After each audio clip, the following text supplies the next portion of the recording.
What? You are listening to a podcast of the Geek.io Media Network. For all of our shows and more, visit geek-io.net. And to help support the network, head over to patreon.com/geekio. Hello, gentle listener. While Geek.io holds its talent to the highest standards, what follows will likely involve the sort of language usually reserved for sailors on leave. If you're of a delicate disposition, then perhaps you would consider a different podcast. This is S4, and we're here to spoil you rotten on today's geekiest shows. This may include relevant episodes up to as well as including those in the description. If you want to avoid knowing too much, then please come back later. For those who remain, I welcome you to the Small Screen Spoiler Show. Spoilers.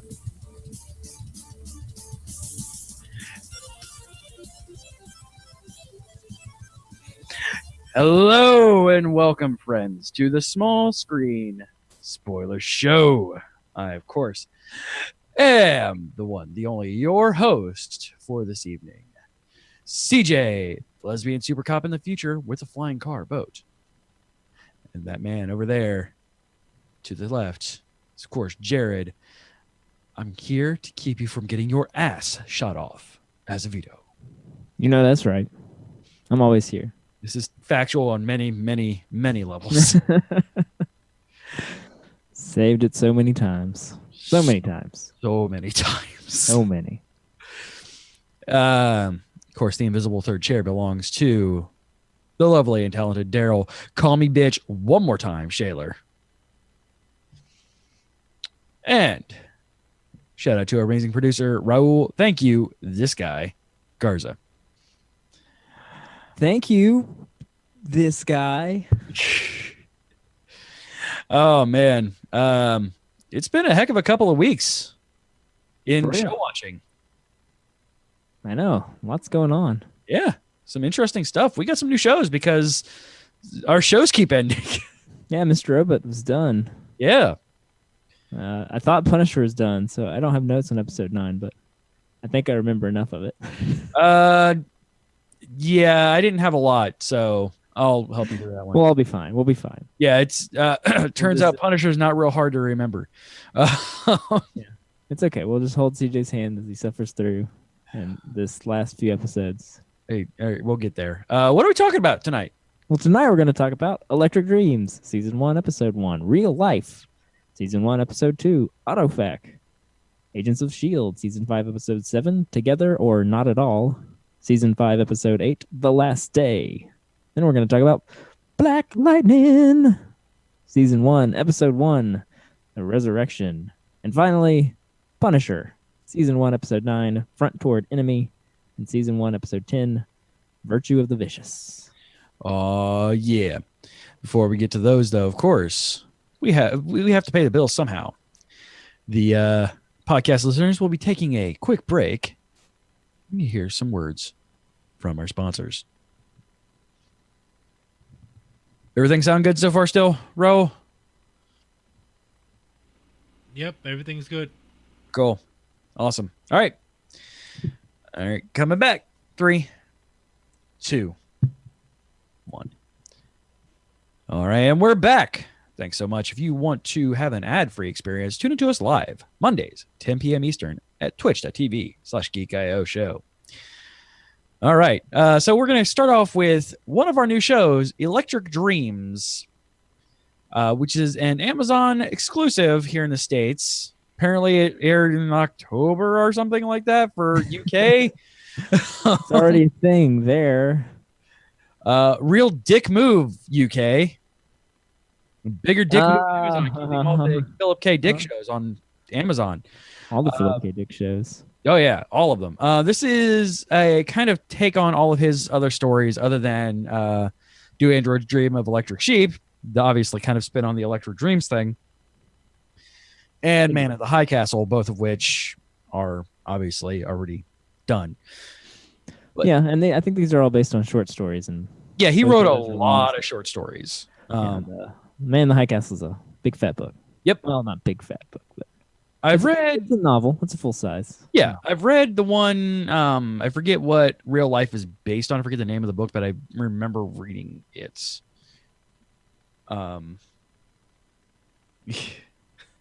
old CJ as we watch it. But we don't have Daryl intros on this one. It makes me sad. So we'll get that out of the way first. Yeah, we're gonna jump right into episode 1, Real Life. Real life. So this show does already this fits our Mr. Robot hole pretty well. It does. I'm not sure if I would phrase it that way, but sure. And that's where you and I differ, good sir. You want to put something in your Mr. Robot hole, it might as well be Philip K. Dick. Yeah, you put Dick in your Mr. Robot hole.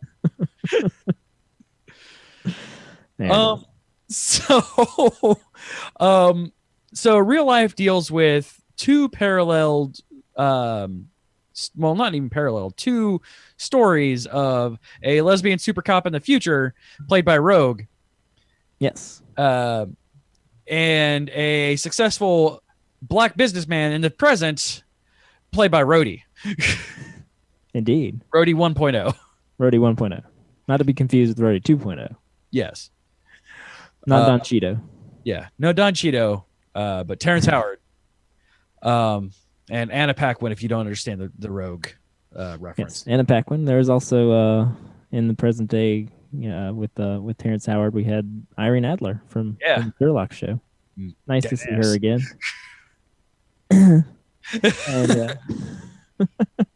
she is a very pretty woman. I will not argue that point. and also his partner it was Doomsday in Smallville. Oh, our partner bodyguard. I couldn't quite figure out that relationship. Yeah, it was a real weird relationship. The whole Terrence Howard thing was, intentionally kind of a bit confusing. Yes. But we'll get to that. Yeah, we'll understand that. I didn't take a ton of notes on this because this show, one, almost made my brain explode, and two, really captivated me when it wasn't trying to detonate my brain. For the love of all that is holy, please quit putting high-pitched squeals in your backing audio track, because people with hypersensitive hearing like myself get migraines from that fucking shit. I had to stop watching this show 3 times, and it's not because I didn't enjoy it. It just physically hurt to watch. It physically, unlike Punisher, which, hurts my soul to watch, this hurt physically. I really dig the intro of it. It reminds me a lot of American Gods intro. Yeah, it's a very trippy, kind of weird. By the way, when's American Gods coming back? I want to watch more of that. I haven't heard no announcement of season 2. I'm sure there will be one. I know it got announced. It got renewed. I just don't know when it's coming back. If only there was this thing called the Googles. Yeah, indeed. So we start in the future with lesbian Rogue. Mm-hmm. And she's seen some shit. Yep. People got killed. Yeah, a massacre. Massacre. She survived, and she's got survivor's guilt. Yep. So her partner calls French fries fingers for some reason. Yeah. Because, that was real weird. That was weird. Whole diner thing was so weird. And the second time they were in the diner, they left without paying their tab. That bothered me. Those two cops left without paying. Well, she never ate any food, so he did. He did, yes. But they both left without paying their tab. But was he real or was he not real? Oh, he's real. He was real. He's real. She's real. Terrence Howard's not. Spoiler. Well, this is the show, so this show is kind of intentionally full of haze. That guy is fantastic. Anna Paquin doesn't age. She really doesn't. I mean, she definitely looks a little older, but she's older than that, right? Yeah, she looks slightly older than when she did as Rogue, but starting True Blood, which was over a decade ago now. Holy crap, really? Exactly the same. Yeah, True Blood ran for 7 years, my man, and that ended 2 years ago.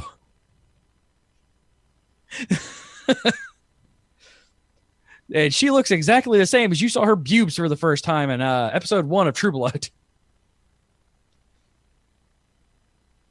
And good for her, because she's had some kids with Bill from True Blood, in real life. No kidding. Good for her. They got married and had some kids. Sorry, I'm a little if I'm being distracted, I'm trying to find the season 2 release date, but all I found is that it was renewed for season 2 like after the first week. So yeah, that's all I saw too. So her partner brings her home a device that says it's a virtual vacation. It basically taps into your dreams and makes them seem like a reality. It all seems like a very vivid electric dream, if you will. And it's built on your subconscious. Late 2018, Dale says. Late 2018. So we will get that in season 5 of Small Screen Spoiler Show. Mayhaps. So yeah, taps into your subconscious, makes your dreams real. And Rogue dreams that she is a present cop who is black. But you know what's interesting about that whole fact? What's I mean, they talked about the fact that he's straight and Yep. she's lesbian and that he's a man. Yeah. They do not mention one time in the entire episode that he's black. And I kind of loved it for that. Yeah, absolutely. Like, yeah, race never played a part in this. He could have been played by anybody. This is just a successful man. Like, yeah, he's just a man. Like, all right, good for you, show. yeah, you don't need to call out like the fact that it's a black man and he has a white best friend. Good, thank you. Just in case you forgot, Terrence Howard's a really good actor. Yeah, man, he's freaking good. He got that Oscar nomination for a reason. Right? Anna Paquin too, I guess. But did she actually win hers? I think she won hers. Yeah, man. Like everybody's really good actors. Like Irene Adler is a great actress. Like everybody is really good in this, and that's good because nobody knows what the fuck is going on. Hold on to your butts. Yeah, hold on to your butts. This is gonna be some next level shit. If you thought her transforming into a black man is weird, this same black man is dealing with the same thing where like his wife is brutally murdered by the same person that created the massacre in the future, named Colin, who I'm honestly surprised was not Colin Farrell.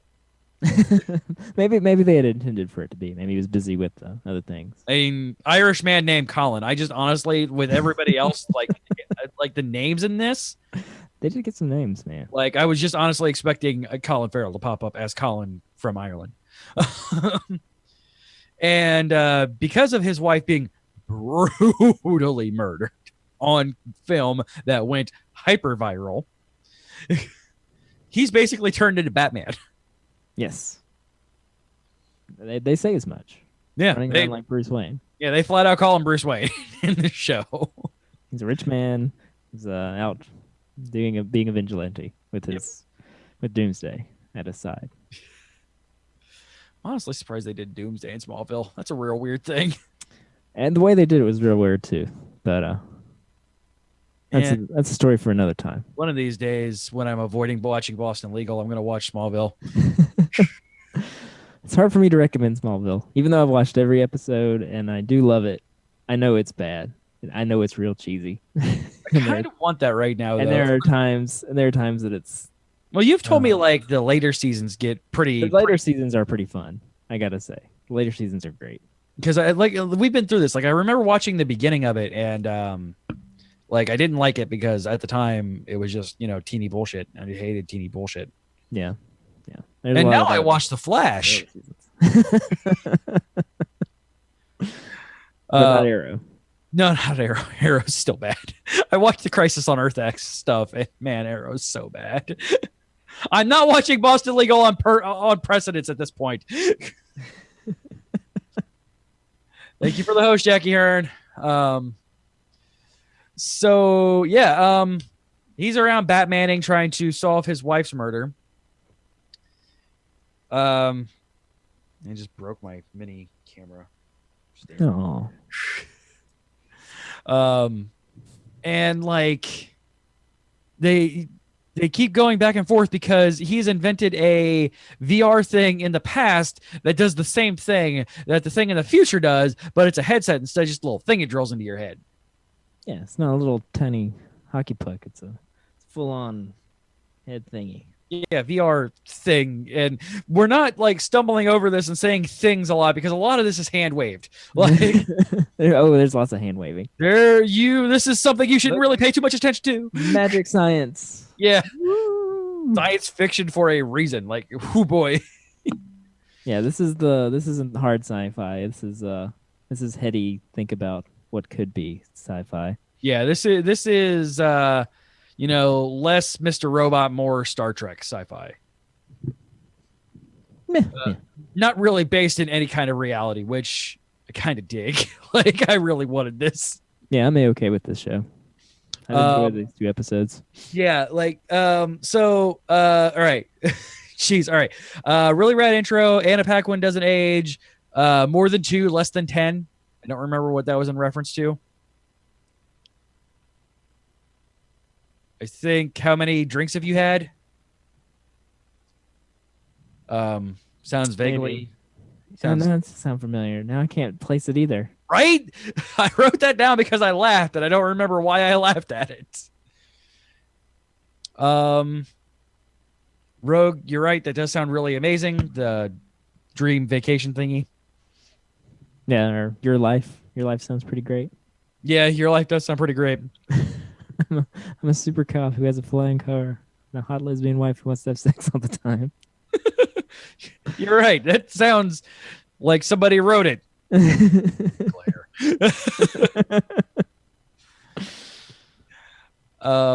Yay, Terrence Howard. This show really is, Dream Vacation, kind of Total Recall-y, yeah. Yeah.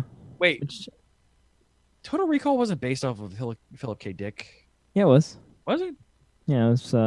Their story was "We'll Remember It For You" Incorporated or something like that. That's It had right. some long, silly name. Like all Philip K. Dick's books too. Yes.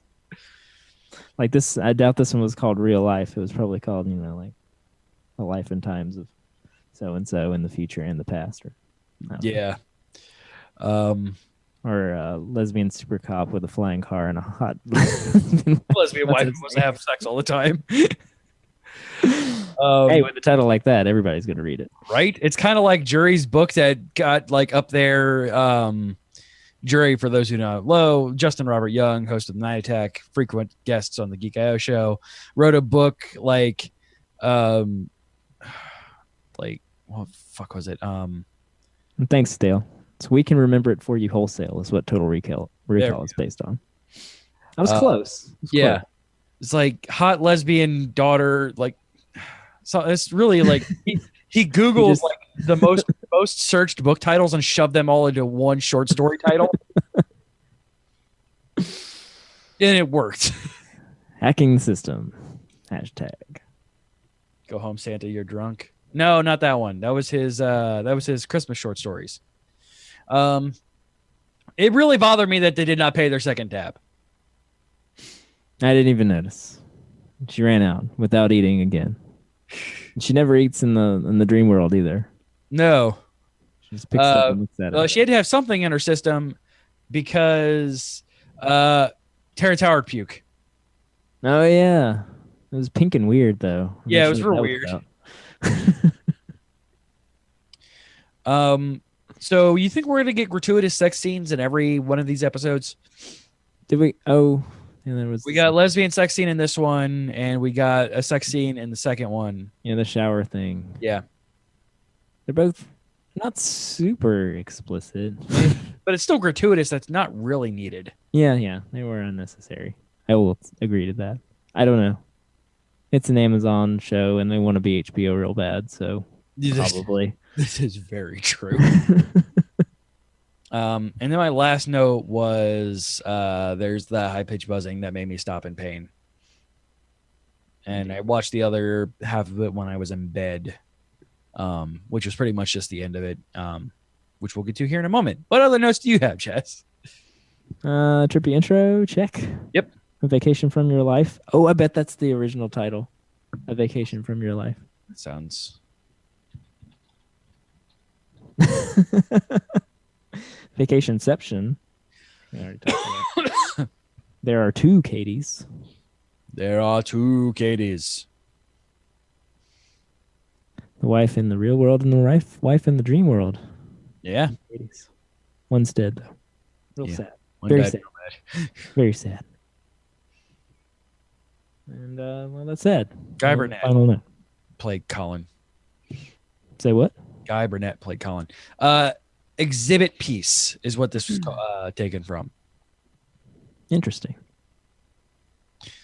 So not an entirely long one. So in the end, this not ready for the market dream program thing, somehow they did not put their AI through very good QA, and their AI was really aggressive and convinced the person hooked into it that their real life was the fake life and that this was their real life. And yeah, so when they broke the headset in the fake life, it disconnected the ability to go back.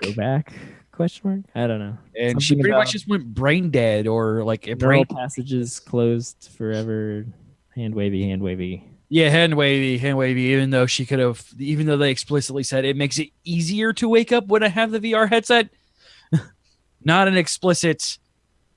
This is the only way that I got back. I mean, I guess it was just a matter of me breaking this. Just I'm forcing myself to die, essentially.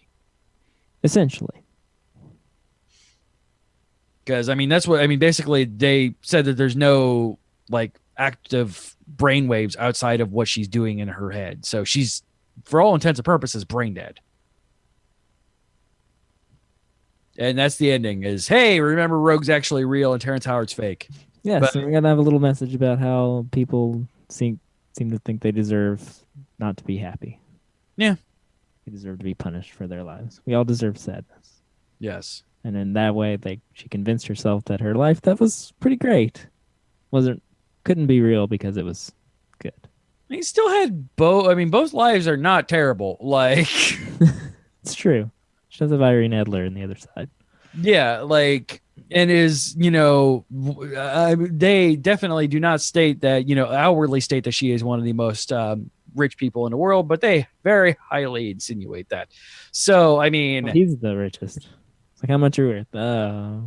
5, 6, 7 billion. Yeah. It's like, well, what's a billion between friends? Close enough. So yeah, he is one of, if not the richest person. So like, yeah. So yeah.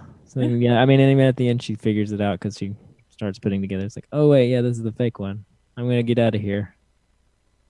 And no. The AI is gonna convince you otherwise. Because robots are evil. Robots are evil, or are they?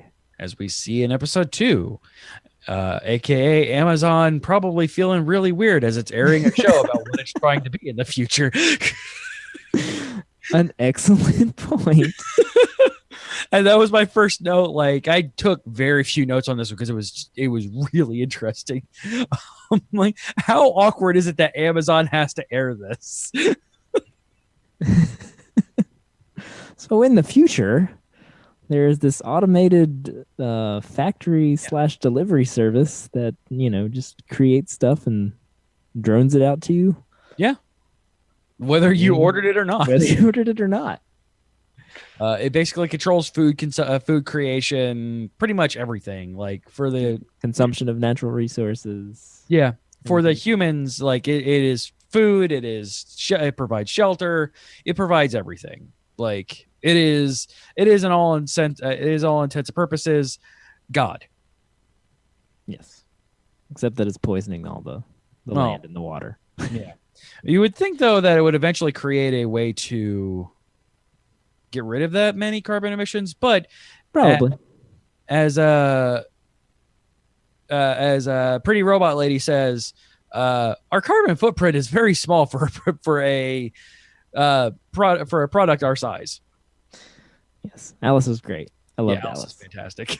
I love a sassy robot. Yeah, sassy robot is fantastic. Like I love, sassy robot is my favorite trope. Like I love it. It's the best thing about Rogue One. Yes, it's the best thing about this episode. It's been good sassy robots have been there since Star Wars. Wait 23 seconds for Dale to catch up and yell at me for mentioning that. Yes, it does sound like Black Mirror. Good observation, Raul. Yeah. This is kind of marketed as an American Black Mirror. Like each of these are compressed stories. Yeah, it's an anthology show about potential future things, technology. It's a lot more robots and AI, I think. No, this one is. But just, I haven't watched enough Black Mirror to make a fair comparison. This is just Autofac, 1955. Oh, this one had the same title. Look at that. Autofac. The Automatic Factory. Yes. So we start off this episode with a lady seeing the end of the world, essentially. A gigantic nuke landing in hand-wavy major metropolitan area. Yes, in that large city. Yeah, in large city X that is totally not Ontario or Toronto. Totally. Definitely not.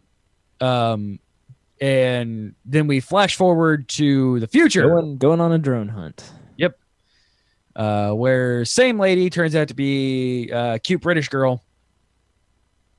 Yep, they're hunting drones and hacking drones and trying to call the Autofac, which seems like it would be a lot easier to do. Yeah, I know. It seems like you could just call it. Yeah.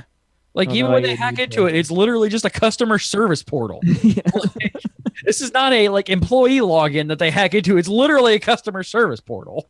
We need to submit a ticket. Yeah.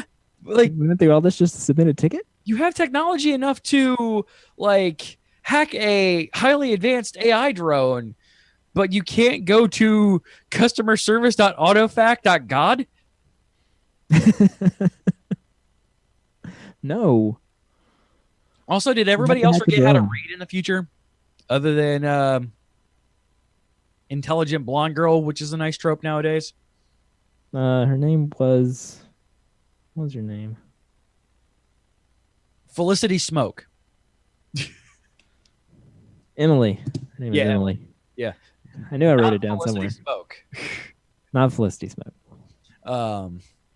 But I think everybody else forgot how to read because the big dude was definitely like, what does that say? Like, you're looking at it, dude. Yeah, apparently just her and the librarian guy that she was getting it on with are the only ones I can read. Yeah. And she somehow knows how to hack computers and stuff too. Yeah. Because the future. Yeah, future.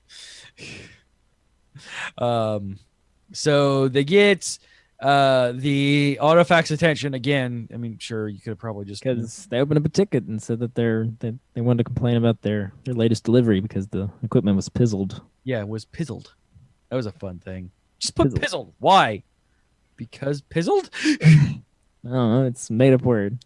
We'll confuse it and maybe look. Yeah, the Autofac, this all-knowing thing that understands humans, is not going to understand that, hey, they're just making up a word to get your attention.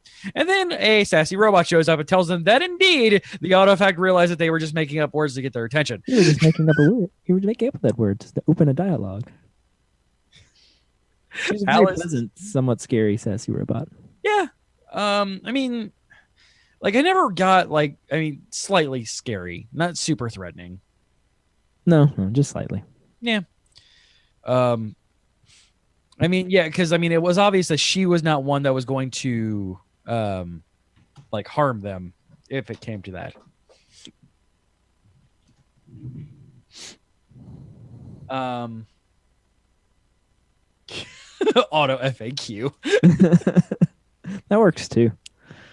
And then they're like, yeah, we wanna tell the Autofac to just stop. And Alice is like, yeah, no. How about no? Like, no, we're not going to do that. That's a dumb request, and you should feel bad for asking it.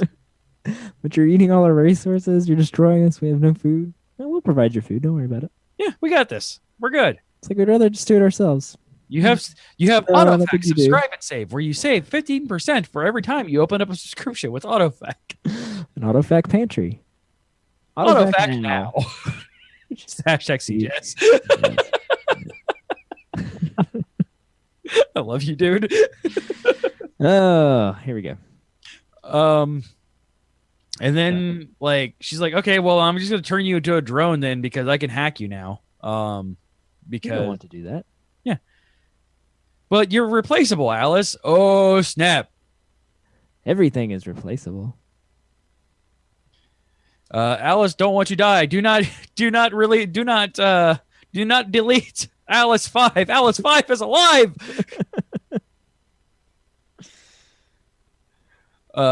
Which I yelled that out loud, which is when she was like, basically like, yeah, I don't want to die. So, I'm like, Alice 5 is alive. I do not want to be deleted. All right. So anything else on the first half of the show for you? Well, First I had my fifth note that I'm not going to say out loud just yet. Okay. So hand wavy. Alice is like, hey, we're gonna go to the Autofac because Let's go to the Autofac. Yeah. Well, he said we were. And Yeah. she hacked me. Yeah, she hacked me, you guys. I am totally not the same Alice. Totes. Um, Let's hop on our drone and fly away. wee. If I wanted to crash you into a mountain, I would have. Yes, there's so many mountains around there. Yeah. I mean, she could have just smashed into the ground. You didn't have to mention mountain.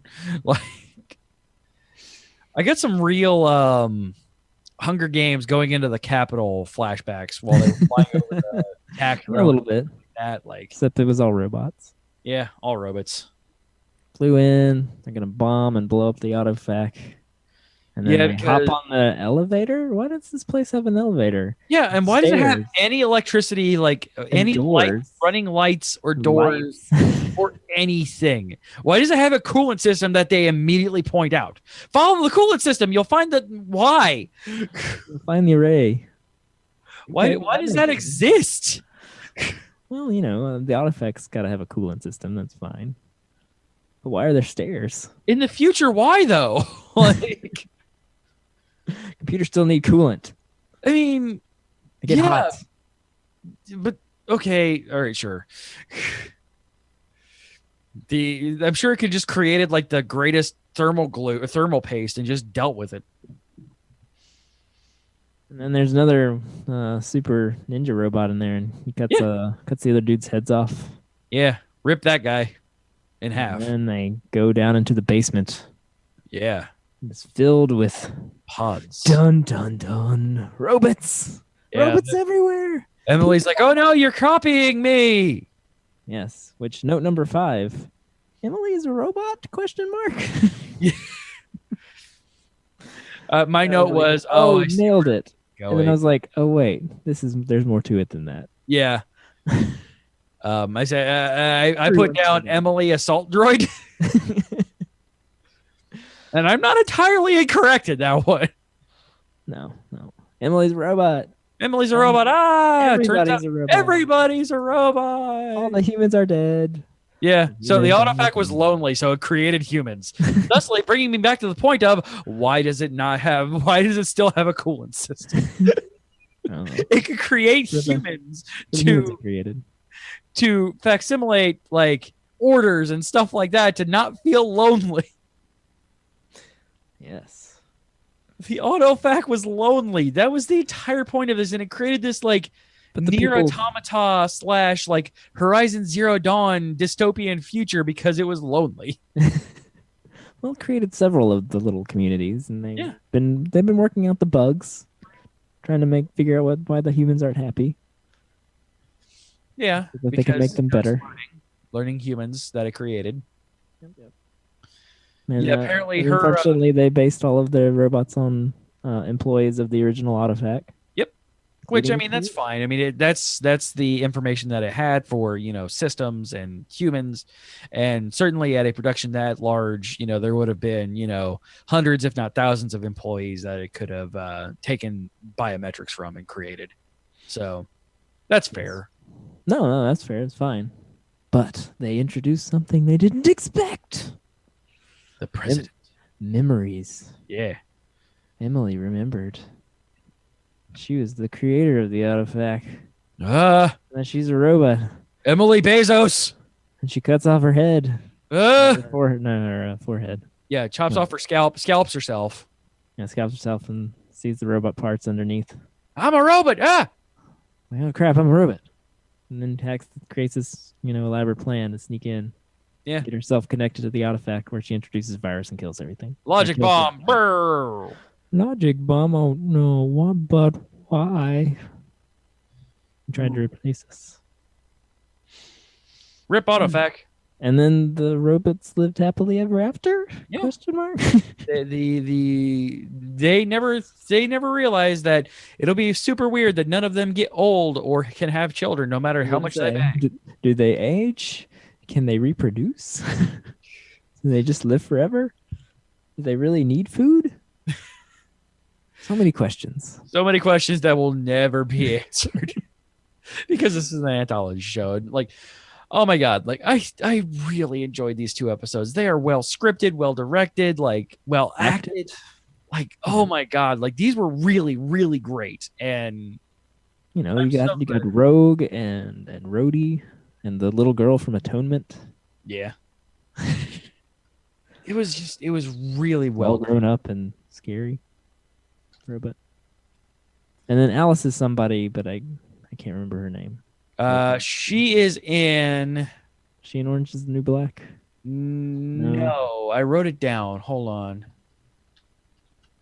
I wrote it down and I don't have it. Bear with me here. The IMDb's all messed up because apparently they aired it in a different order. I'm guessing it might be the original UK airing or something. I don't know. It's super weird. Because episode 1 is episode 5 and episode 2 is episode 9. Alice is Janelle Monáe, and she has been in Hidden. She was in Hidden Figures. She was in Moonlight. She was in Rio 2. She's been in a few Oscars. Yeah, she's a singer too. Like she does a lot of soundtrack stuff. A lot more soundtrack than acting. She only has 7 acting. She was Mary in Hidden Figures, Dr. Murray in Rio 2. But yeah, she's a singer, like full blown. She did a cover of Tightrope for Grey's Anatomy. She has apparently a cover of Tightrope that is on all of the TV everywhere. Good for her. Yeah. We'll be seeing more of her. We are young special performer on the MTV Movie Awards in 2012. Yeah. Writer Tightrope. Like Janelle Monáe. Like, is it a cover of Tightrope or is it actually Tightrope that I'm thinking of? Tightrope. Hold on, I'm gonna not have this play on stream. Probably just Tightrope. Tightrope. Yeah. It's just Tightrope. My bad. Yeah. Okay. I'm not going to play that because copyright. Yeah, it is that Tightrope song that played everywhere back in like 2011. Right on. So Electric Dreams, good stuff. Yeah, super good stuff. If you have Amazon Prime, like, check it out. Why are they making all these robots? I don't know. Maybe sex stuff.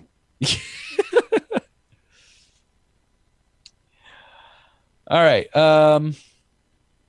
So we're gonna go ahead and move into Agents of Shields. Unless you have anything else.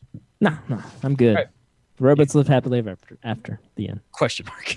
Question mark? All right, let's see what Daryl has to say about season 5, episode 7, Together or Not at All. Agents of S.H.I.E.L.D. together or apart, or I don't know. You don't throw in the towel when one of you dies. Who cares? A win is a win. Anyway, it turns out Cassio Calculator Watch didn't get his throat cut last episode. I mean, we knew that already, since if you were paying attention, you would have seen him being helped up at the end, but still. She stole a knife, and the best Simmons could do was mildly inconvenience him with a cut to the cheek. Speaking of mild inconveniences, Simmons could have taken out that mind-altering slug with a pair of tweezers in little agony. Wait.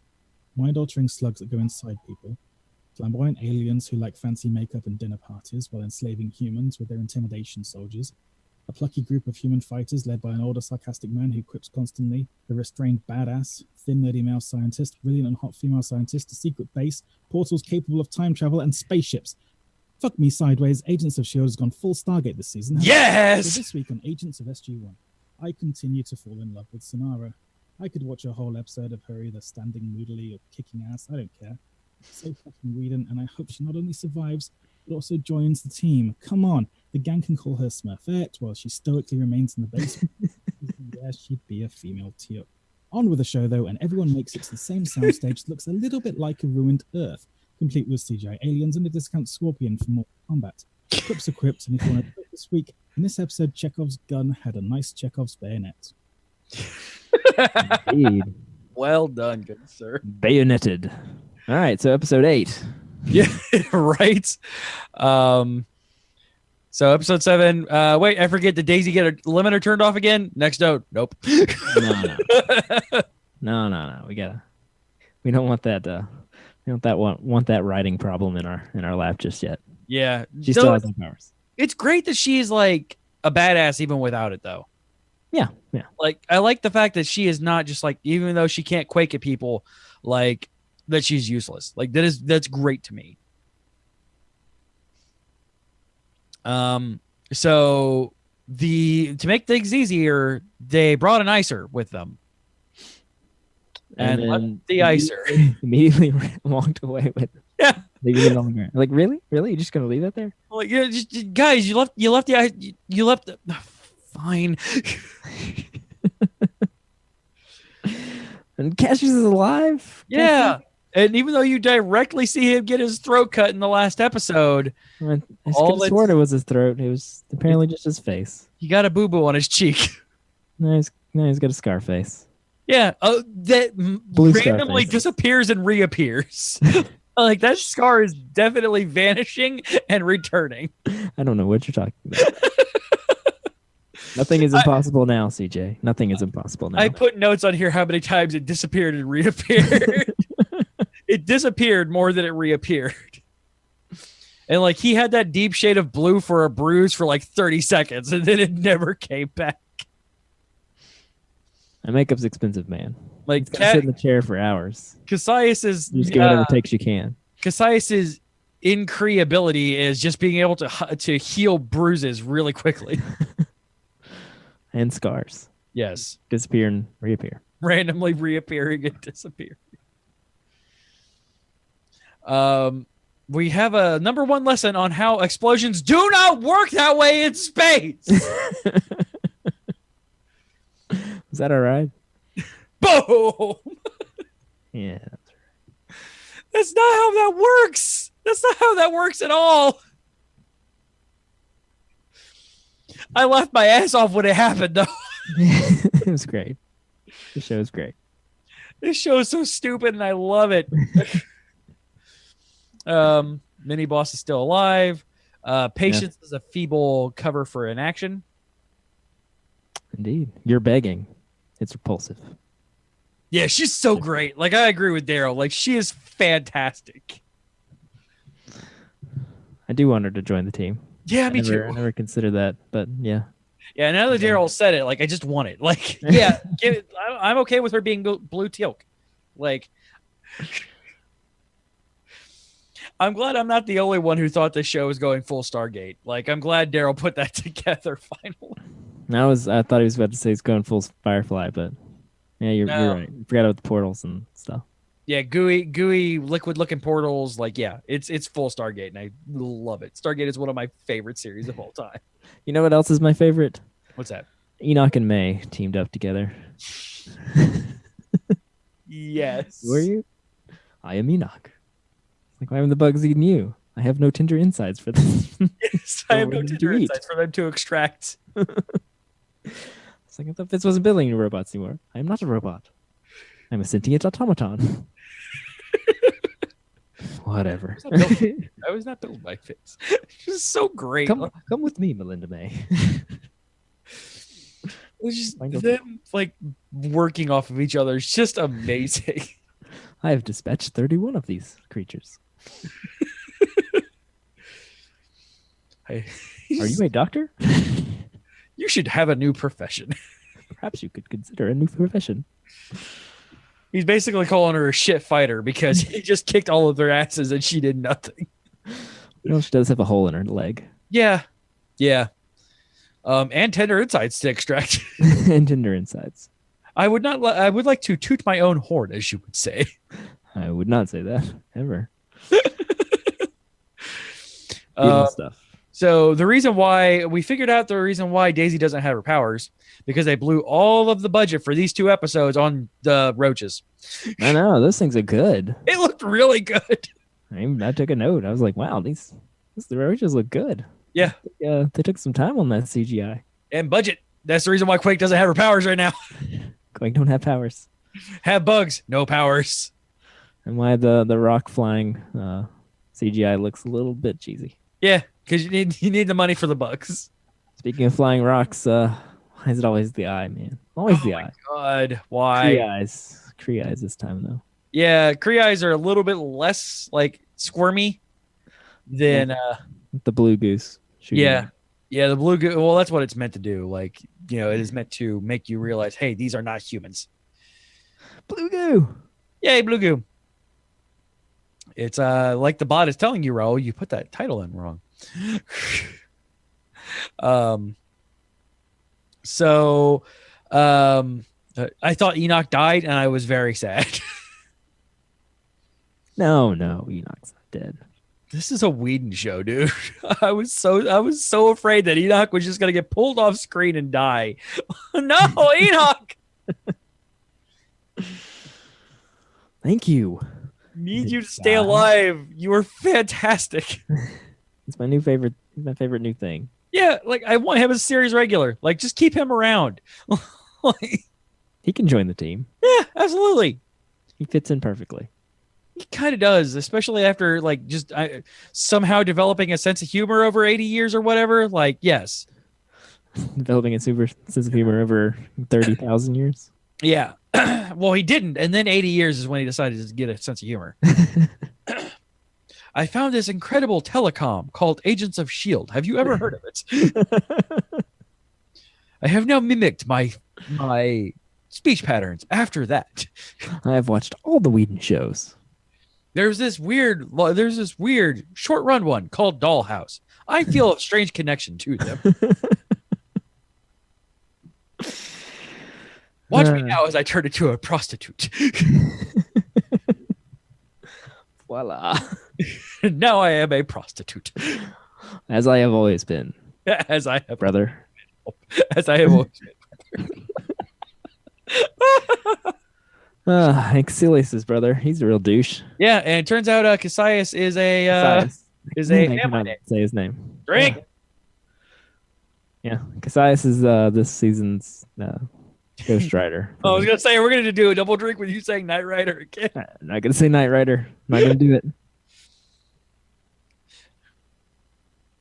Hold on, I'm doing a title. I'm not gonna say Knight Rider. No.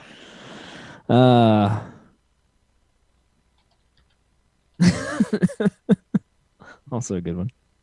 I am a prostitute as I've always been, brother. And then, all right. Discount Star-Lord got his mask. He did. That looks super Iron Man-y and not at all probably the prop that they pulled off the soundstage for Iron Man 1. I don't know what you're talking about. He just painted over it really quickly. We found this thing. Will this work? Disney didn't want it anymore. Disney. That's obviously an Iron Man helmet. Paint it silver, then it'll look like Star-Lord. It'll look like one of the other Marvel heroes we haven't used yet. Let's see. Oh yeah. Speaking of Star Wars, we get to make more Star Wars references because Disney owns Star Wars. Yeah. Just in case you forgot, Mr. and Mrs. Boba Fett. I was putting tittle. Tittle tittle. Tittle tittle. Add tittle. Yeah, I put down Mr. and Mrs. Boba Fett too. Flint bringing the common sense. Mentor Mac. Yeah, Mentor Mac's fantastic. I'm not going to sit here and tell you things that you already know, but I'll listen. Thanks, because I am team dad. Yes. Max got the dad qualities. Yeah, oh yeah, obviously. Mac best dad. For you Doctor Who fans, we got an Alon Z, which was fantastic to hear. When Fitz and Simmons were gravity welling up the freight elevator. So yay, Alon Z. Wee wee. For some reason, Flint is turbo. What? Flint is turbo. Yeah. Or who's turbo? No, Fitz is turbo. Oh. Not sure why Fitz is turbo, but he's turbo now. That's fine. Yeah. You can have that nickname. Turbo and Pebbles. Turbo and Pebbles. That was my favorite Flintstone spinoff. I don't know. Hanna-Barbera didn't really put much budget on that one. No, Like it could have been better. It had great premise. Just failed execution. So she really does have balls. Always. Sonara. So my note was that girl really does have balls, man. No subterfuge involved there. I guess her name is Sonara or some bullshit.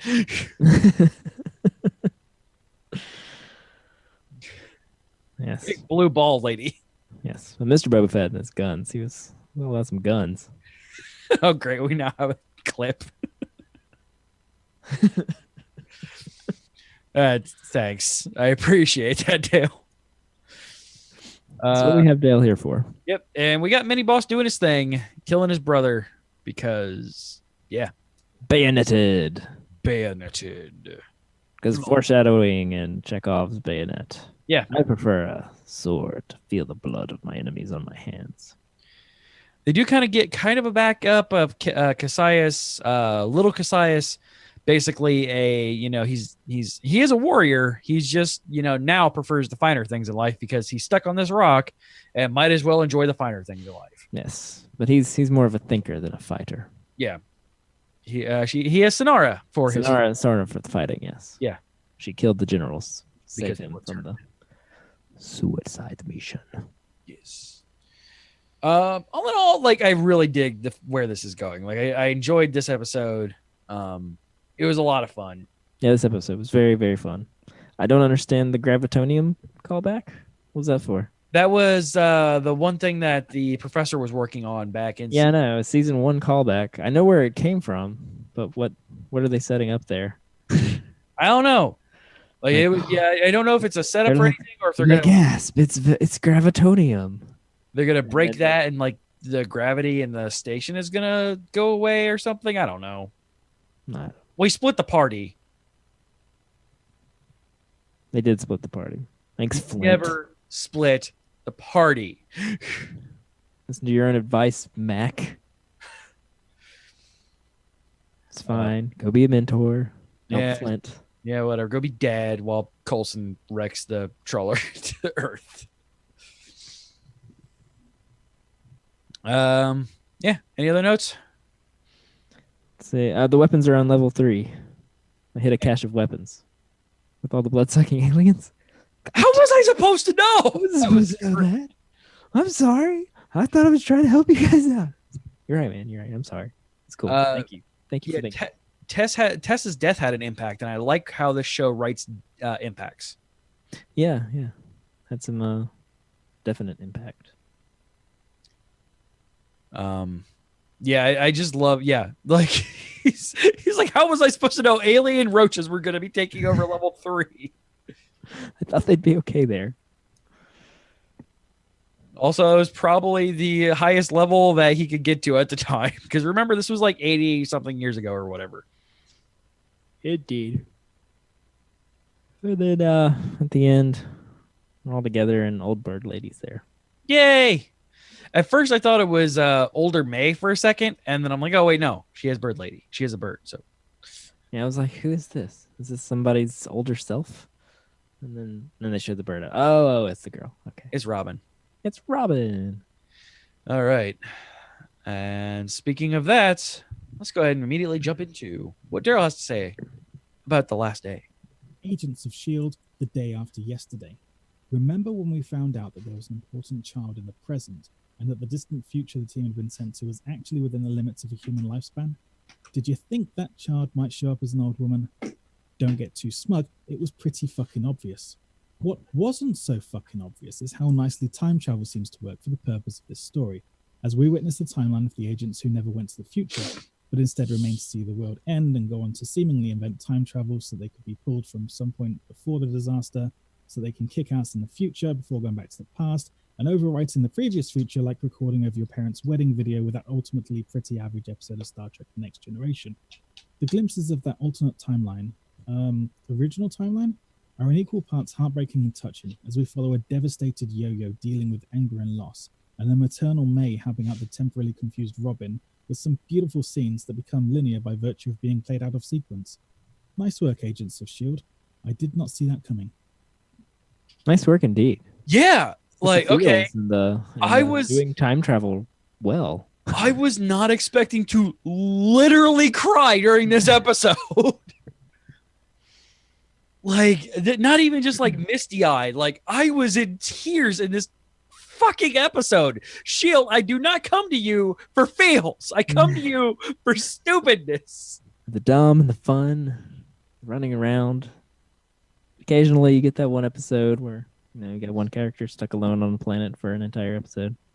It's awesome. And robbed of Emmys for some dumb reason. Yeah, well, no love for S.H.I.E.L.D. It's okay.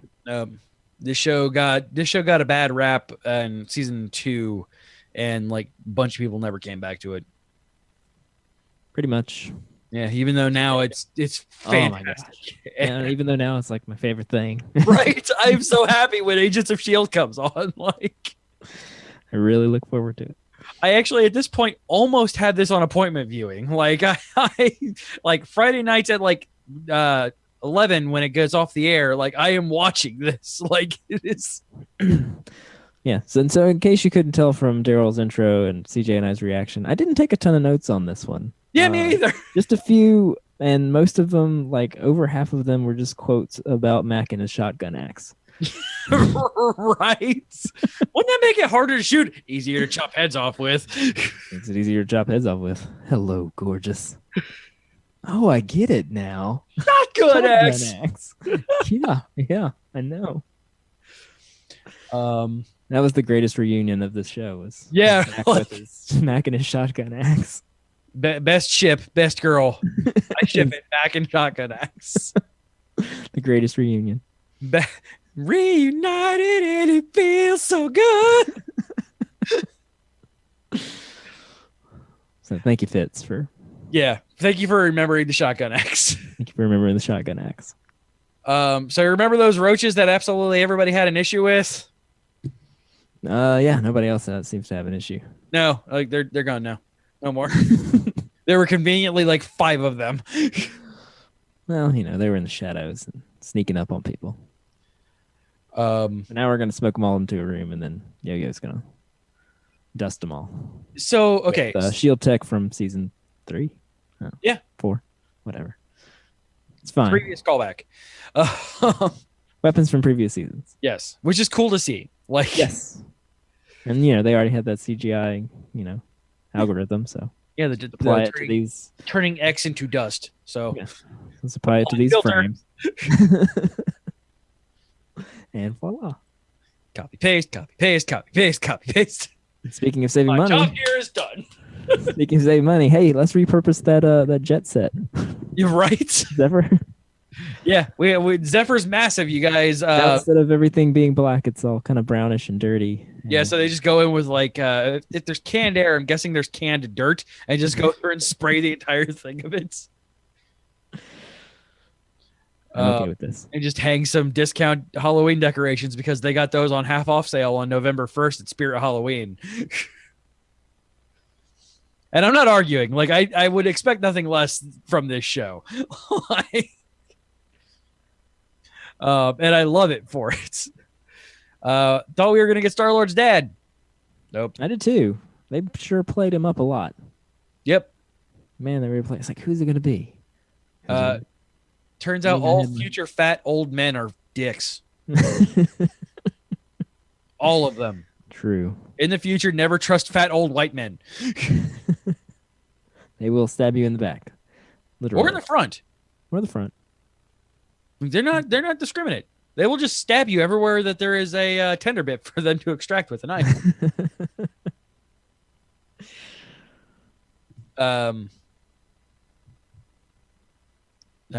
Shotgun axe notes. Swath of shotgun axe notes. Seriously, that was about 60% of my notes were about shotgun axe. Hey, remember my complaint last week that Daisy's parents didn't matter? No, only her mother doesn't matter. I think my dad, we had a rough start, but we worked it out. It's great though. Like the fact that Found my mom, but she turned out to be really super evil. yeah, she was hyper evil. She was, Like my she was dad, the big boss of the season. my dad just kind of misunderstood. He Created a Captain America though. He did, in his own way. All right, so poor Robin. Like the hell that woman had to live through, that girl had to live through. Like that is just the worst worst power set ever. Like she has her father's ability just to see people die, and then everything around it. Like, oh, ew. Like I can't imagine. And then May, I'm guessing after Coulson died. And Did Robin's mom died. Yeah, Robin's mom died. I'm guessing Coulson died because he definitely wasn't in any more scenes. True. And I'm guessing she just filled that hole in her heart by adopting this precious little girl who just started calling her mother, and just like, oh, jeez. Because she was the only one who wasn't afraid of her. Okay. Oh, May. Oh, Mama May. Mama May. Mama Maya. It's beautiful. So beautiful, and I'm weeping at this point, like watching her adopt this girl and be so sweet to her, and in the future this old woman just forgetting the fact that she is an old woman, because in her head she is still just a child at any given point in time, and just her looking up and saying, mother, you promised me you'd be here with me at the end, and you're here with me at the end, and I'm just like, oh, there was something I was supposed to tell you. Oh, jeez. And then the great part of it at the end, like at the end where she's like, we can get back. And May's like super hyped and serious at this point. Like, I got things to do. Oh, May is pissed. The cavalry is about to ride. Hell yes. And I cannot wait. It is going to be glorious. Her retribution will be swift and furious. Oh, like, oh my God. So we did get a drop though that May saying we're special. I caught on to that one. Like, wait, May special? We're special? What is happening here? I didn't catch that one. Yeah, when they're in bed, you know, why does this happen to me? Because we're special, dear. Oh. Melinda is an inhuman confirmed. Save your voice, CJ. Yeah, that was bad. That was real dumb. Ugh. Ouch. That episode hit me a lot harder than I expected it to. God damn it, Whedon's. Always sneaking one in there. Get your feels. Oh, so amazing though. It was a really great episode. Such a great episode. And explain like so much while still leaving so open. Like I did not expect like so many questions. But a lot of answers. Yeah. Like a ton of questions, yes. But this is how they arrived. This is why they arrived. And this is how they're gonna get back. But what was that other stuff we were watching? Yeah. Like, is that what they're going back to? Like, is that what's gonna happen but already happened, or is that something else? I think at this point they're just trying to use multiverse theory, and basically like create a brighter timeline that this is never going to happen. I think that is what's going to happen. It's just that we're going to continue on with because all right, so because this show is not willing is not afraid to pull from comics. Recently, relatively recently. Back when Enoch was introduced into the Marvel Comics universe, we were going through another Secret Wars. Secret Wars is ready for CJ comic explaining time.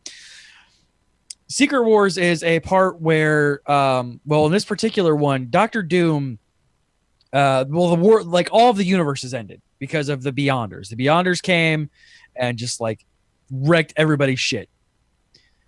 Doctor Doom found basically the center of all of the multiverses and is like, hey, I can save this, and pulled all of the multiverses together and created Battleworld. Doctor Strange and Reed Richards thought that was a real dumb idea, that Doctor Doom was now God, took him out, and then kind of pieced everything back together. But now there's only one universe where a lot of things are split together, but there are alternate futures because Days of Future Past still happen and things like that. So I'm guessing that this is just a future, not the future, and what they are going to go back and create is just not that future, but another future. Makes sense. If you don't know what I'm talking about, go watch Days of Future Past like 3 times, because the first 2 times you aren't going to understand what the fuck is going on. I've only seen it once. It's not the greatest movie, but it's not the worst X-Men movie. I had a good time with it. Yeah, it's fine. It's a hell of a lot better than Age of Apocalypse or whatever the fuck this last one was called. Ooh. I think it was just Apocalypse. Yeah, it's dumb. That's what it is. I don't know. I didn't see it. It's Poe Dameron looking like Ivan Ooze, and it's not great. This handsome, well-acted person, we're just gonna put him in Ivan Ooze's costume for the first Mighty Morphin Power Rangers movie and make him act real dumb. But yeah, I think that like they're just trying to stop this future from happening, but it'll just create a splintered timeline that we can tap into later. Yes. Go back to the future and talk to Cassius. Yeah. Maybe pick up Sonara and bring her back to join the team. Right. After actually cutting his cheek next time. Maybe it's like those two things are reversed on Kree. And like by slitting his throat, you just like created a slit on his cheek. Just like cut that cheek open and watch his throat just go whoosh. There's like a little boo-boo on his cheek, just like will cause his entire jugular vein to explode all over the place. And get blue goo everywhere. Indeed. So Shield. Solid. You're doing great this season, Shield. You are doing really fantastic. Keep up the good work. You are doing so well, and I love you for this. Not sure, like I have us down for 22 episodes of this, but I think I remember hearing it somewhere that season 5 was an abbreviated season, but I'm not entirely sure. According to IMDb, there will be 22 episodes. That's the reason why. That's what I put it for, but I guess we get 11 episodes per half season. Yeah, so we're gonna get like 3 more episodes of this future thing, and then second half of the season will be, I don't know, maybe Cassius's dad coming back to the past because time travel, whatever. To avenge the death of something. Cassius and Sonara being taken. They're going to take you. All right. So yeah, Shield, keep it up. You're doing great. We're going to talk about now another new show. And from the DCWU, because Daryl loves the fact that I am now calling it the DCWU, here is Black Lightning. Black Lightning, oh, Black Lightning. Episode 1. A retired Static Shock is forced out of retirement in the latest DCW Multi-U offering that's actually pretty fucking harsh. Where even a man with superpowers can be made to feel completely powerless because of society and the color of his skin. Where comic book villains are replaced with something entirely more scary, an unpredictable, frightened idiot with a gun. I want to see where this goes, but at the moment I can understand why this one stands alone for now. Although I am quite curious to see how a show like this could, forgive the pun, ground the more unrealistic offerings of DCWU. Yeah, you remember all the good things that we said about Luke Cage? Copy paste. Oh man. So CJ this show. All right. Yeah, like all right, so I love Black Lightning as a comic book character. Like he's fantastic. So obviously they have to change Black Lightning a little bit from what is in the comic books. Because in the comic books he is essentially low rent Superman, literally from Metropolis's south side, called Suicide Slum. And this, obviously, you don't have that. Obviously.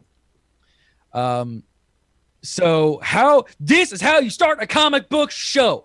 The main thing that Black Lightning is known for is a quote that he says is the justice like lightning that they start this show off with. That is his with great power comes great responsibility, essentially. That is a great call out. That is how you start a comic book show. Also, fuck the intro story. Like, this dude's been a superhero and he got retired because he tried to raise a family. Like, nope, you get no intro story. You get no origin story right now. You'll get it eventually. I can guarantee it. But right now, nope. This is what you're getting. I don't know if this is another Earth from the rest of the from Flash or Supergirl. I'm guessing it is because there's no mention of Flash or Arrow or Central City or anything like that. Tobias Whale is one of the scariest comic book villains who is not superpowered. He is essentially he's basically DC's Wilson Fisk. I got that feeling. Including he is a giant dude, like in the comic books. And he likes to shoot people with harpoons. Yeah, because whale. Get it? I get it. The fish tanks kind of gave it away too. Yeah, I do. He's very aquatic themed. Bad guys got to have some kind of theme. Yeah, exactly. Because it's a DC show. Every bad guy has to have a theme. China Anne McClain getting work. Disney starlet. Like, so Rachel and I saw her and it's like, hey, it's that one girl from that one Disney show. Also, I can't wait for her to start singing because that girl has some lungs on her. You got to if you're on a Disney show. Oh yeah, like she has some legit vocals on her. I love listening to her sing. The cop scene. You start off. This show starts off showing you that we're not pulling any punches. Yeah, yeah. Like, this man is pulled over, literally, for driving while black. Really? Was the guy who robbed the store wearing a suit, driving a sedan? Let me guess. Her description was he was black. Ooh. Ooh. Damn. All right. So this show is not going to pull any punches. Got it. No. We're definitely dropping bitches all over the place. Like, oh man. This is definitely a different kind of DC show, like DCWU show. Like, this is darker than Arrow, but it has a purpose to be darker than Arrow. And it's not dumb in its darkness. Like, there is a reason for it. Not just because Oliver Queen is a moody motherfucker. This is a man who was beaten down as a youth, rose above it, and came back to try and make a better cause. And even though he is trying his hardest, trying his damnedest, there's only so much one man can do. Even a super-powered, multi-Olympic medal winner, like, he is still only one man. And that man can't fix everything. Jazz is right. God, they gave CJ another one of these shows. I love these shows. I really do. Put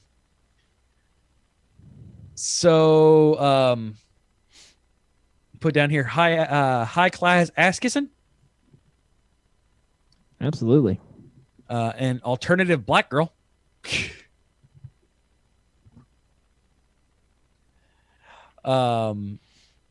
So we get a very obviously game related club, and the 100, which is Black Lightning's main, like, in comics, in continuity, like, the 100 gang is his antithesis. Led by Tobias Whale. Led by Tobias Whale. So suspend your disbelief here. That club cleared out real fast with nobody being trampled. Yeah, that is true. That is impressive. Yeah, that would never happen in real life. One gunshot. Oh, peace out. Yeah, everybody left in an orderly fashion. Except for those two guys who got lightninged. Yeah, sorry, you guys. So, all right, up to the club scene. You got anything? So, I don't love this show. Oh no! I came around on it a bit towards the end, but for the first half of just like, it just feels like Luke Cage, but it doesn't quite have that. I don't know, the style and the awesomeness of Luke Cage. But I don't know. Because this is more hip hop and less like jazz kind of feeling. Yes. Like this is definitely full like deep urban feel as opposed to a borough of New York. Yeah, and I'm not sold on what I'm not can't figure out quite where he stands on things. Like I'm not going to use violence. I'm done. I'm going to be a super awesome principal. Black Jesus, as one character described me. Right. But you push me just enough. I'm gonna light this cop car on fire. That doesn't seem like the best course of action. I mean, I know they tased you, and it's fine if you want to like shock them to incapacitate them, but you really have to light their car on fire.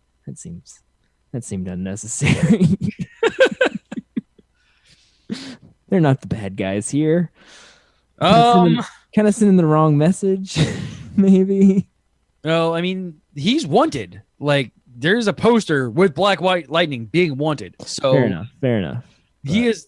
They instantly made it so, realizing that he's not against just taking out whoever is in his way.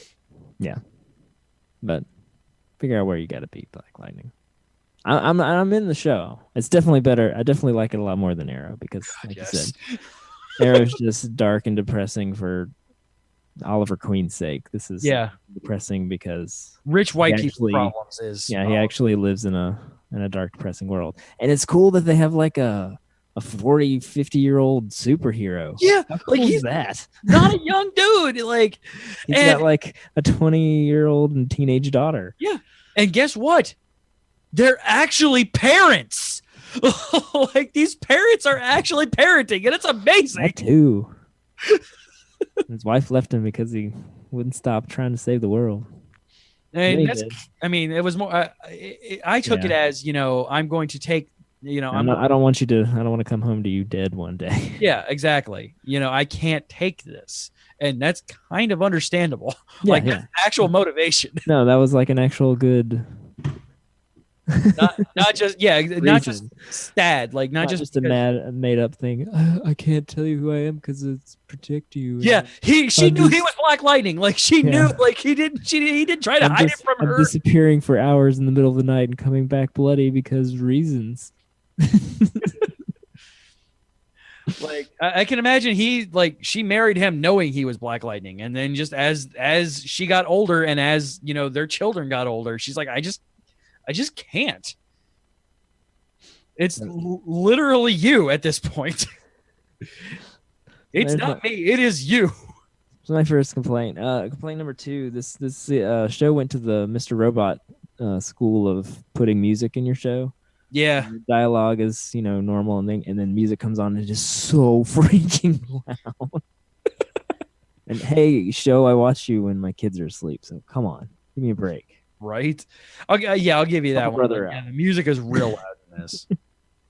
And then the final complaint, and then I'll let you get back to your loving. And I can't believe I'm saying this, but that suit is ridiculous. Okay. No. All right. I know it's supposed to be. Yes. So that is his new 52 outfit. And I hate the new 52 outfit. I saw that and I even wrote down on my notes, oh God, it's the new 52 outfit. I'm with you, bro. I love it when a show like leans hard into its comic roots and it gives the comic book hero a cheesy suit, but that one's just Well, like that I was like when they flashed back to him doing it initially, like that. I love that Yeah, the suit. That classic suit suit is was super rad. And then And this one would be fine if the lightning bolts didn't like light up neon. yeah, like I said, Walking it is just it's so like it's real. Like I hate the new 52 outfit. Like it's so dumb, and like the fact now that you have like weird neon going through the suit for no reason. Why? Why? What is this? Like if you create like cool like lightning sparks that lit up, cool. But like that's like neon. That's a bad idea to put on a suit. You don't put neon on a suit because one gunshot to that, and that's gonna go up in flames. And he's Well, pretty. I get the idea that it was self-powered by his powers, and they did shoot him, and it's apparently bulletproof. So that's a nice improvement to his suit.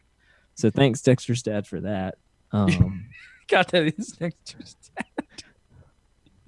You got Dexter's dad giving Black Lightning a pep talk because I guess he was done giving Dexter pep talks. Yeah, my other son's busy killing people, so you, my surrogate son, I'm gonna send you to go kill people. And I can't tell if he's killing them or not. I can't tell if they're like leading into that. The lightning punches are like taser length. Like he can control the wattage that he emits. Yeah, well, there's also the dude he like suspended in the air for a solid minute and then threw onto a car. Yeah, they had him moan, so he was not dead, but yeah, that was again. He can. I mean, even in the comics, like they tell, like he can create a harmless bolt of light, and then obviously a like mega super lightning bolt. So all right. Parents being parents, holy fuck. Yes. I really enjoy like the acting, the serious but like still have some moments of joy and jovialness in this show. Like it's really well acted as well. Like yeah. I love the dude who's played in Black Lightning. Yeah, he's fantastic. Even dang, China, he looks good in a suit. Right? I wish I could look that good in a suit. Oh my god, yes. Even China like is a believable 17-year-old girl. Like the youngest daughter is a believable 17-year-old girl. It is not just horribly overacted because she's like, I think she's only like 19 or 20, so she's not that far outside of being a 17-year-old girl.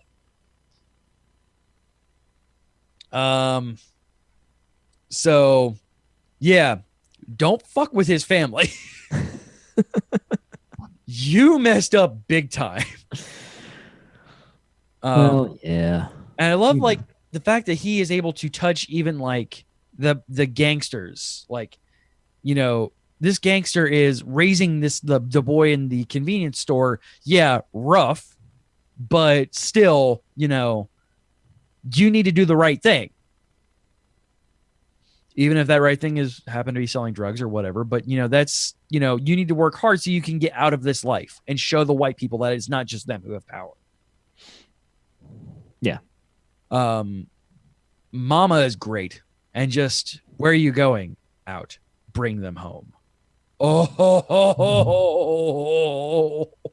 I'm going to get our girls. Oh, so good. Yes, she also came around pretty quickly. Yeah. Well, for good reason. Yeah. For very good reason. And they gave her a good reason. It's not like other superhero shows where they just not like suddenly she's okay with it. You lied for me. You lied to me for 5 years, but now you told me we're good now. We're good. No. Like that breach of trust is not going to happen. And like he stayed away from being Black Lightning for a long ass time. And only now is he's like, yeah, I need to go get my girls back. Like, sorry, they got my girls. And Mom's like, you're damn right you do. And the storming of the hotel was great. That was fun. Oh yeah. Despite the suit. I did like it was loud, but I enjoyed Lazaretto in there. Though it was a little weird hearing White Stripes in a entire rest of the soundtrack being It was all good to me. Lazaretto is, one of the few White Stripes songs I enjoy, so it was nice hearing it. But I'm like, this is kind of out of place.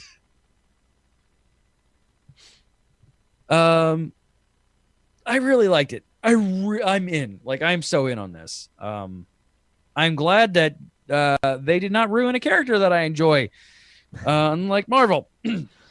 Yeah, and I'm not real hot and excited about it, but I think it was good, and I want to see more, and I think it can win me over. Okay, I'm, I mean I'm that's not. I definitely didn't hate it. no, that's good. Like I did some shows that I watched. Right. Yeah, dude, I agree with that. Like, I tried selling Arrow, I really did, and I tried watching it again this last season. I'm like, no, like there's no attempting to hide that he is Batman. He's doing a very bad Batman.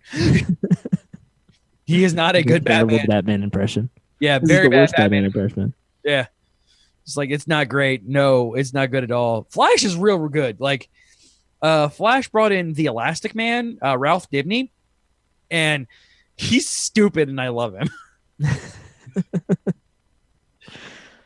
Like, I love the fact that Flash is not afraid to just be like, "Yep." That's why Flash is good. Yeah, exactly. Learn something, Arrow. Legends of Tomorrow is also good for that exact same reason. Like, we don't take ourselves seriously. Like, this is all dumb, stupid shit, but it's fun, dumb, stupid shit, and I love it. And we can be serious a little bit sometimes. Yeah, seriousness can happen. We can have some teen drama. Yeah. Because, you know. But Supergirl is definitely okay. Like, I've kind of fallen out of love with Supergirl, but not like to a point where I don't watch it. I watched Supergirl about once a month. I just kind of catch up on a few episodes because, like, watching it week to week, I just can't really do like I do with like I've been doing with Flash and Legends Tomorrow. But I'm down on Black Lightning. It'll be interesting to see how with the daughter having powers, apparently. Yep. That is a thing. I'm not going to get into what those powers are, but that is a thing. She can tear a sink off a wall. Yeah, she can. I was kind of waiting for it to splash her just as a little bit of a levity moment at the end. This is not that kind of show, you guys. No, this one's serious. Not yet. Yeah, there's not much levity in this show, but it's okay in this show. Yeah. This is one where it can be a little bit serious. But then there's times when he walks out with a giant neon suit on and lightnings people everywhere. And Yeah, like seriously. you're like, okay, well, maybe this isn't such a serious show. One of my notes was seriously, oh God, it's the new 52 costume. I'm just like, no, this is not going to. And then I saw it light up and I'm like, oh no, it just got worse. At least in the comics, it just looks dumb and was just on panel. And now I can actually see it in real life and it looks so much worse. It's okay. I'm sure they'll fix it. Or you'll get Stockholm into like not minding it. Yeah, we'll just get used to it. Yeah. All right. Let's finish this up, shall we? Yes, let's. Punisher. Punisher episode 9. People who were born in the 80s learned how to use claymores from watching Commando. True Blood becomes the target of a gun control commentary while War Machine discovers a grisly truth. Is that it? That's it.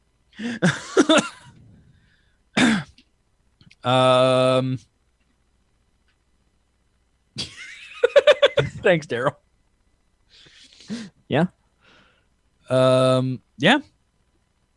So we got more. I did watch it. And I didn't like. I watched 8, and 8 was not as good as you described it being. But it was better. It was better. I'm a big fan of 8. It was better. Like it got me. It got me started on the. I don't hate episode 8. Hate with an 8. Yes, it was watchable. It was kind of what I wanted out of Punisher to begin with. Yeah. And that's, I think, I know I complain about this a lot on the Netflix Marvel shows, but I think we have too many episodes in the seasons. I think definitely a show like this one would have benefited from an 8 to 10 episode run. Yes, absolutely. 13 is just, it's 2 or 3 episodes just too long. Yeah, it just starts to sag in the middle, and the sag is real bad. CJ gets grumpy and doesn't care. Episode 9, like, again, I didn't hate episode 9. Yeah, got hyped up a little. Lewis is introduced as the mini boss. Yeah, he is very obviously a mini boss because he doesn't get a cool code name. Starts blowing stuff up. Yeah, he's a bomber, and he's a coward because he's only a kid, and he knows how to make bombs. So that's what he does. He blows up federal buildings while barking Rush Limbaugh rhetoric wherever. And that's where it kind of pulled me out of it, by the way. Yeah. Oh, Lewis. Poor misguided Lewis. Yeah. And I understand what they're doing with the character. It just Yeah, I mean, you kind of feel bad for him because he's definitely just a broken person. Exactly. But that's kind of my issue with this show. But then he beats Curtis up with his own leg. Like, man, F you, Lewis. Yeah, seriously. I felt bad for you, and then you literally ripped a man's leg off and beat him with it. Get you. Yeah, fuck you, dude. Frank, go take care of that guy. Yeah, you need to kill him, Frank. You go do you. Yeah, you go punish that man.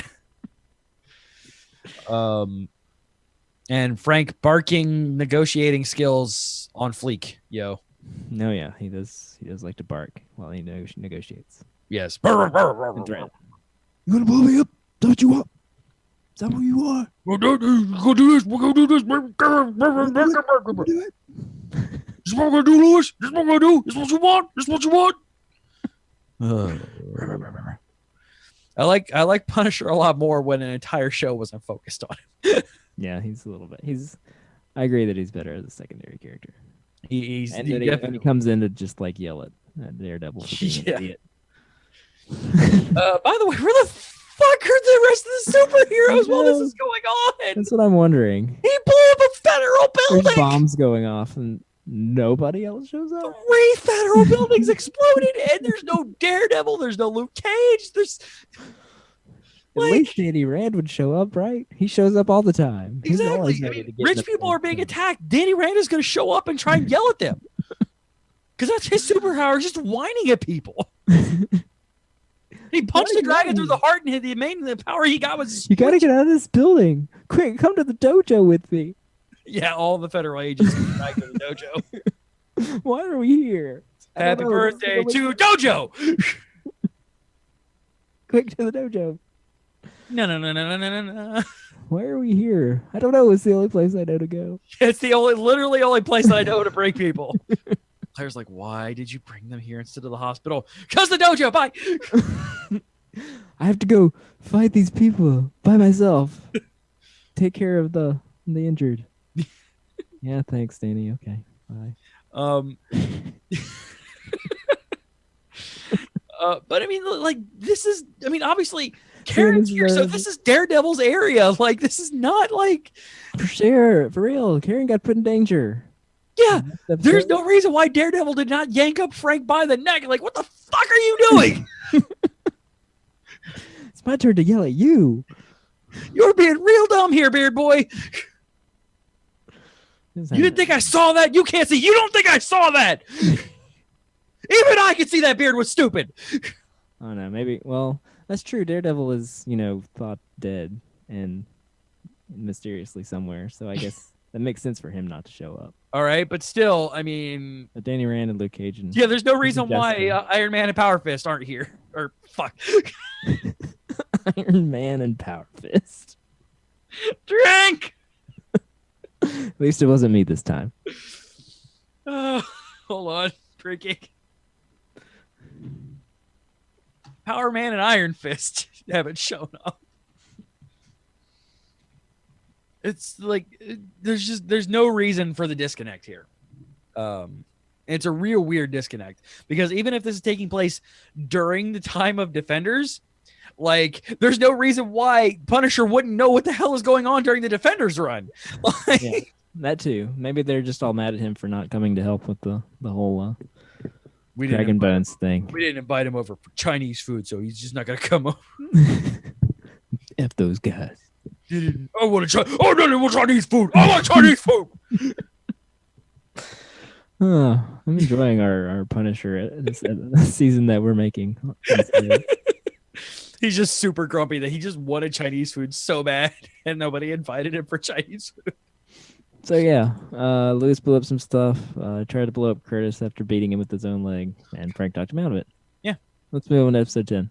Yeah, all right. Yeah, that's basically all that happened in episode 9. I didn't take any notes on episode 9 because I thought we were dropping it because CJ said we were. Dina's just like, yeah, there, and then Oh yeah, she's there too. yeah, she's there. She's going through depression 'cause for good reason. Watched her partner die in front of her face. So, But episode 9 is definitely like just a.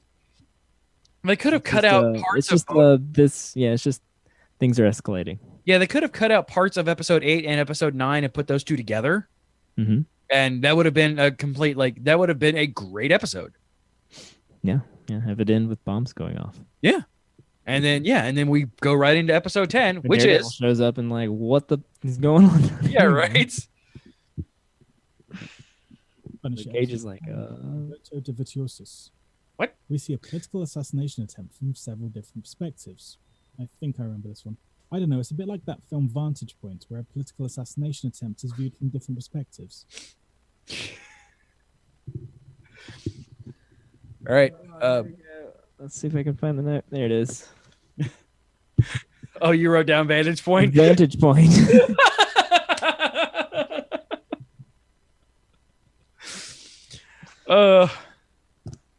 It's on screen, just so you know. That's true, Daryl. I'm with you. Yeah. So this is. I enjoyed this episode. It was a nice little. Hey, we're gonna play with storytelling and do something different and executed, mix it up fairly well. Like I don't mind like disjointed continuity like this, as long as it all makes sense at the end, and it did. And I mean that I'll give it that. Like the disjointed continuity from obviously very different points of view. Like I enjoyed this. It was actually really well done. Very different points of view, some of which are very much lying. Yeah, very much lying. Billy has been unmasked. They know he's not a good guy now. Yep. She knows screw that. Screw you, Billy. Yeah, she knows no, now. Not literally anymore. Yeah, I'm no longer screwing you. Now I'm going to kill you. I'm coming after you. Bill, what the hell did you do? What the hell did you do, Bill? Bill, what'd you do? We'll take you up on this roof and yell at you. Man, Frank had a rough time though. Oh yeah, man. Frank got effed up big time. Got shot like 5 times. I mean, I guess he obviously had a bulletproof vest on because he was. He was wearing Kevlar from head to toe, man. Anywhere that was covered in clothes, he was wearing Kevlar because they shot him in the leg, they shot him in the back, they shot him in the chest. Aim for the fleshy bits, cops. Like Billy does. He had nothing on his face. Yeah. Just saying. Billy's the only one intelligent enough to realize that, hey, maybe we should aim for the skin. Jump several stories with a fire hose. Dislocate your shoulder. Yeah.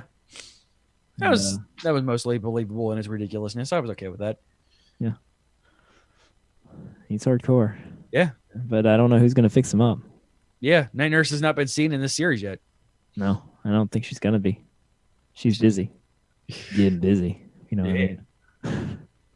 Her and Luke had a lot of time to make up. So. Right.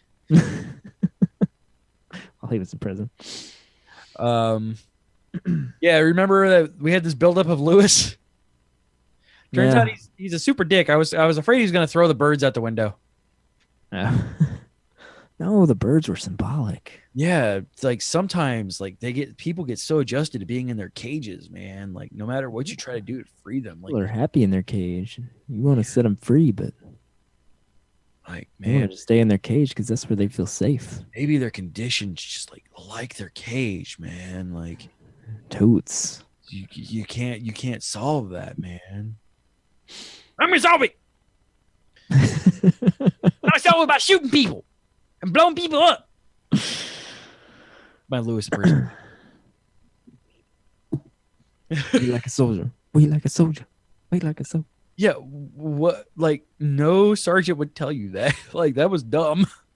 I didn't follow all that logic, but yeah, that was. I think that might have been distorted in his brain. Yeah, it's possible. But then he locked himself in the freezer and then blew himself up. Bye, Lewis. Hi, Lewis. You're all splattered everywhere now.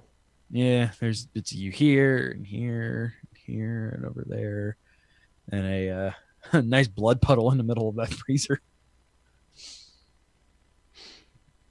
All right, so the only notes I got are non-linear storytelling. Wee.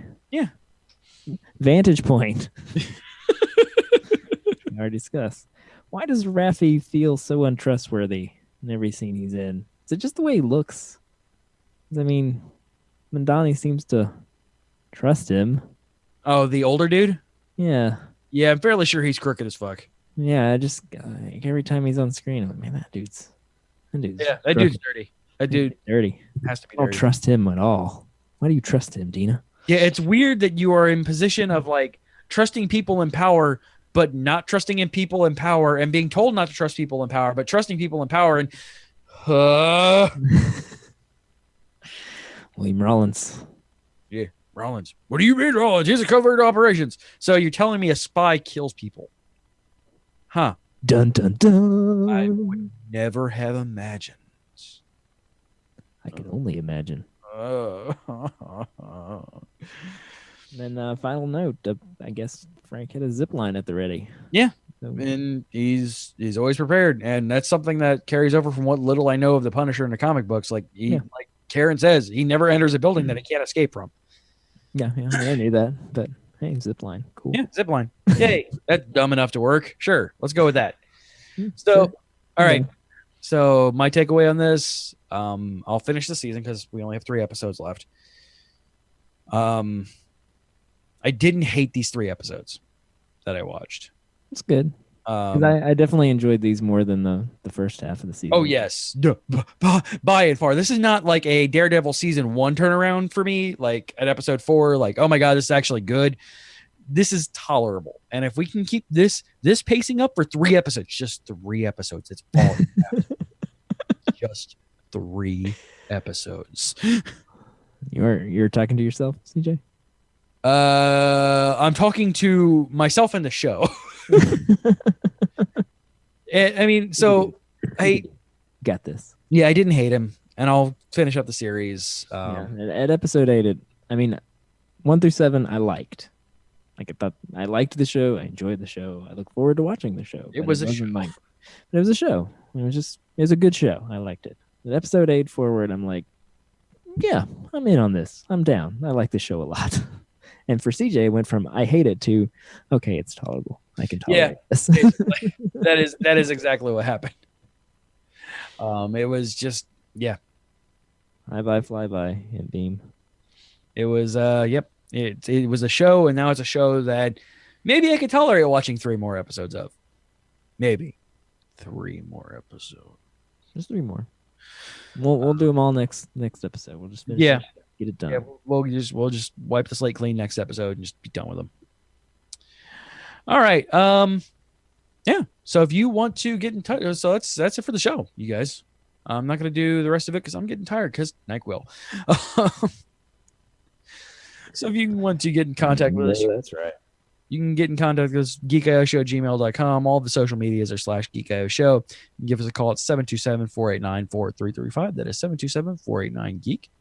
Our website, which has all of our shows and more, is at geek-io.net.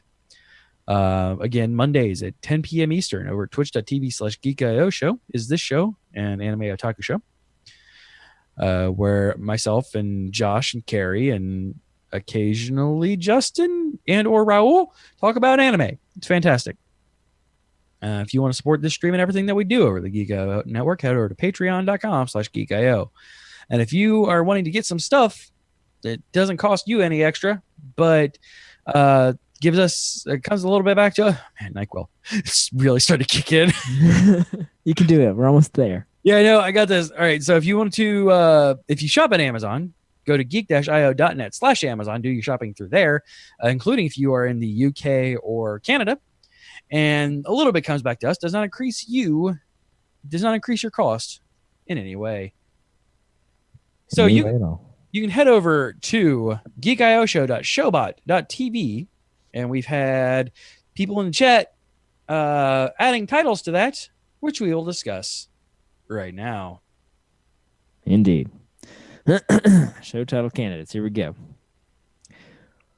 And I haven't read these in beforehand, so I'm a little nervous. Hold CJ as we watch it. Put Dick in your Mr. Robot hole. Right on. An Irish man named Colin.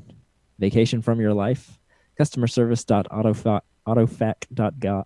Man, come on, I can do this. Customer service.autofac.god. Autofac now. She hacked me. Put Philip K. Dick in your robot hole again. All right. They deleted it. Magically appearing and disappearing. That tightrope song. Have bugs, no powers. I am a prostitute, as I have always been, brother. I am not going to say Knight Rider. Never split the party. Tinderbit. Sag in the middle. The sag gets real bad. Iron Man and Power Fist. Aim for the fleshy bits.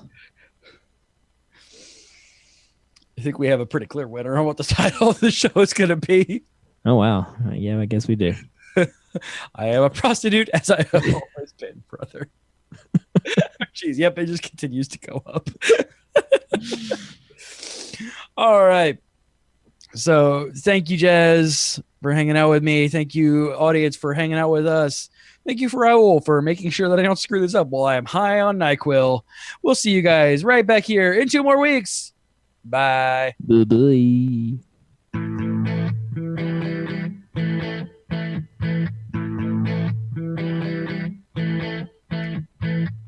Hi, my name is Water Buffalo, and I hope you've enjoyed this Geekioshow Media Network production. Copyright 2018. You see how that works?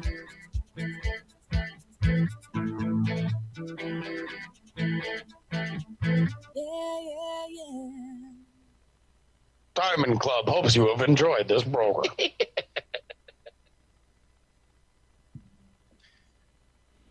All right, guys. Yeah, you did it. I survived. Yes, you did. Okay. Whew. File. No, wrong one. Ding. So my SNES game, Nice. I'll be doing something on Wednesday with that one. Sorry, I'm watching our clip. Thanks, Dale. I will probably be doing Mega Man X on Wednesday for Liquid Handicap. Right on. Mega Man X, that's good times. It's so good. I never finished it, though. You can watch me drink through it Wednesday at 8 p.m. I might be up for that. For now,